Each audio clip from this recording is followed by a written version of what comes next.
Start with what happens in places of Pakistan جہاں پہ بالکل بھی ٹیکنالوجی کی رسائی نہیں ہے اور وہاں پہ تصویر کیسی دکھتی ہے؟ جی میرا نام سمیرا محبوب ہے اور میں تعلیم پہ کام اس لیے کر رہی ہوں کہ میں خود بہتر تعلیم حاصل نہ کر سکی.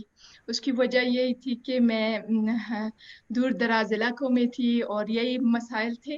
غربت تھی، ایکسس تھی اور بہت سارے اسکلز تھے یا امپورٹنس ایک لڑکی کی ایجوکیشن وہ نہیں تھی. تو ڈیسائیڈ یہ کیا کہ خود کام کروں گی اور بچپن سے اب تک ہی اسی فیلڈ میں ہوں.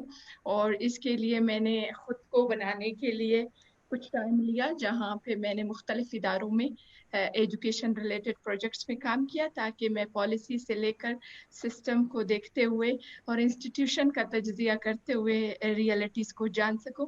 کیونکہ اسکول میں بھی میرے اختلافات تھے یکسانیت سے اور دوسری یہ خوف سے.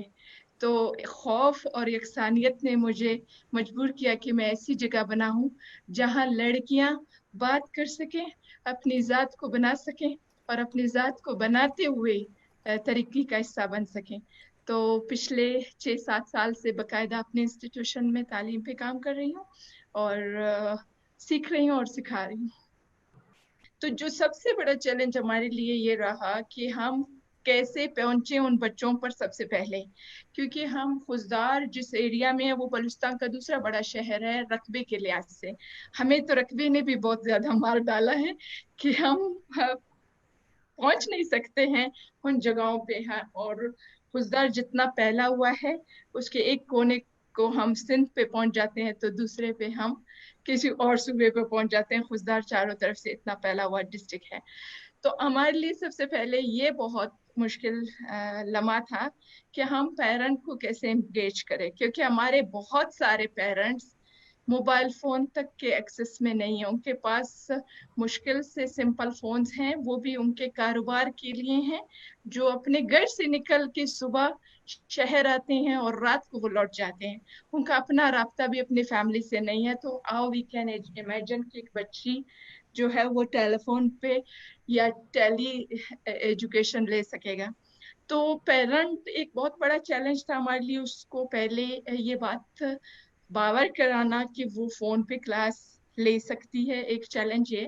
دوسرا یہ چیلنج کہ وہ فون کہاں سے مینج کرے. دوسرا پھر فون کے ایکسپینسز کہاں سے مینج کرے، کیونکہ وہ پیرنٹ دن میں 60 روپے سے زیادہ کماتا نہیں ہے، 80 روپے سے زیادہ کماتا نہیں ہے. تو وہ ایکسپینسز کہاں سے وہ کرے.